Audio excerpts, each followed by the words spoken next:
આજની આ રેસીપી બનાવવા માટે મેં અહીં એક બાઉલ અમેરિકન મકાઈના દાણા કાઢી અને લઈ લીધા છે। તો હવે એને આપણે મિક્સી જારમાં લઈ ક્રશ કરી લઈશું।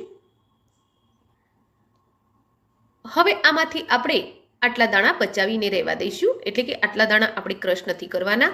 તો હાલ આને સાઈડ પર કરી લઈશું અને મિક્સી જારમાં જે દાણા લીધા છે એને પલ્સ મોડ પર ક્રશ કરી લઈશું। તો બસ મકાઈને આપણે આ રીતે ક્રશ કરી લેવાની છે। ક્રશ કરેલી મકાઈને આપણે બાઉલમાં કાઢી લઈશું અને હવે આપણે જે મકાઈના દાણા બચાવીને રાખ્યા હતા એ આમાં એડ કરી લઈએ। 2 નંગ ઝીણી સમારેલી ડુંગળી એડ કરીશું। 4 થી 5 લીલા મરચાં એડ કરી લઈશું। તો મરચાં અહીં તીખા લેવાના છે। થોડા લીલા સમારેલા ધાણા એડ કરી લઈશું। 5 ચમચી હળદર એડ કરીશું। અડધી ચમચી એટલે કે સ્વાદ અનુસાર મીઠું એડ કરીશું। અડધી ચમચી ધાણાનો પાવડર એડ કરીશું। 5 ચમચી ગરમ મસાલો એડ કરી લઈશું। હવે આમાં 5 ચમચી ચણાનો લોટ એટલે કે બેસન એડ કરી લઈશું અને 3 ચમચી ચોખાનો લોટ એડ કરી લઈશું, જેના લીધે આપણા આ ભજીયા એકદમ ક્રિસ્પી બનશે। અને હવે આ બધી જ વસ્તુને પહેલાં તો સારી રીતે હલાવી મિક્સ કરી લઈશું। તો ફ્રેન્ડ્સ, રેસીપીને આગળ જોઈએ તે પહેલાં એક રિક્વેસ્ટ છે, તમે મારી ચેનલ પર નવા છો અને હજુ સુધી મારી ચેનલને સબસ્ક્રાઇબ નથી કરી તો કરી લો। બાજુમાં આપેલા બેલ આઇકનના નિશાનને ટચ કરી ઓલના નિશાન ઉપર ક્લિક કરો, જેથી કરીને તમને મારા નવા વિડીયોની નોટિફિકેશન મળતી રહેશે।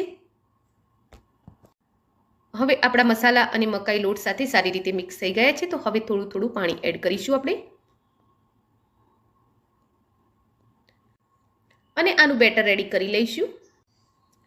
તો આપણે એનું આવું બેટર રેડી કરી લઈશું અને હવે એમાં 1 ચમચો તેલ રેડીશું।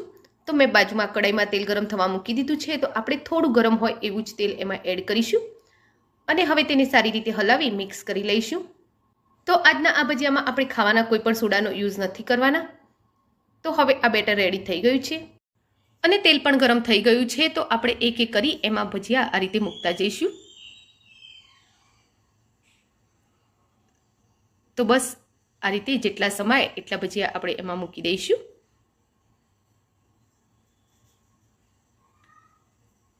અને હવે એને થોડી વાર માટે આપણે એમના એમ જ રહેવા દઈશું અને થોડી વાર પછી આપણે એને એક વખત પલટાવી લઈશું।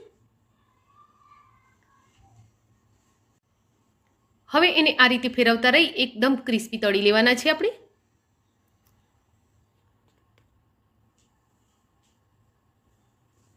તો આપણા આ ભજીયા હવે એકદમ ક્રિસ્પી થઈ ગયા છે, તેમાં બબલ્સ પણ ઓછા થઈ ગયા છે। તો હવે આપણે એને તેલમાંથી બહાર કાઢી લઈશું।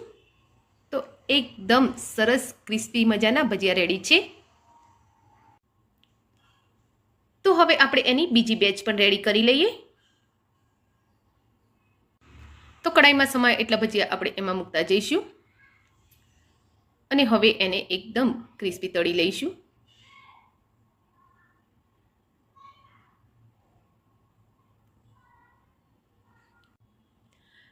તો આ ભજીયા બનવામાં ફટાફટ બની જાય છે અને ખાવામાં એકદમ સ્વાદિષ્ટ લાગે છે। તો જ્યારે પણ થોડી ઘણી ભૂખ હોય તો ફટાફટ બનાવીને ખાઈ શકાય એવી આ રેસીપી છે।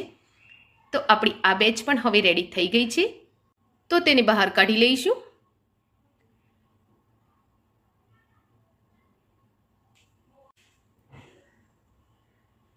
તો લીલી મકાઈના આ ભજીયા ખાવામાં એકદમ સ્વાદિષ્ટ છે, ક્રિસ્પી છે અને એકવાર ખાધા પછી વારંવાર બનાવવાની ઈચ્છા થાય તેવા છે। તો આને આપણે ટોમેટો કેચઅપ સાથે પણ સર્વ કરી શકીએ છીએ અને એમનેમ પણ ખાવામાં ટેસ્ટી લાગે છે એ। તો ફ્રેન્ડ્સ, તમને આજની આ રેસીપી કેવી લાગી એ કોમેન્ટ બોક્સમાં જરૂરથી લખજો। રેસીપી ગમી હોય તો વિડીયોને લાઇક અને શેર કરજો। Thank you for watching my video. જય શ્રી કૃષ્ણ।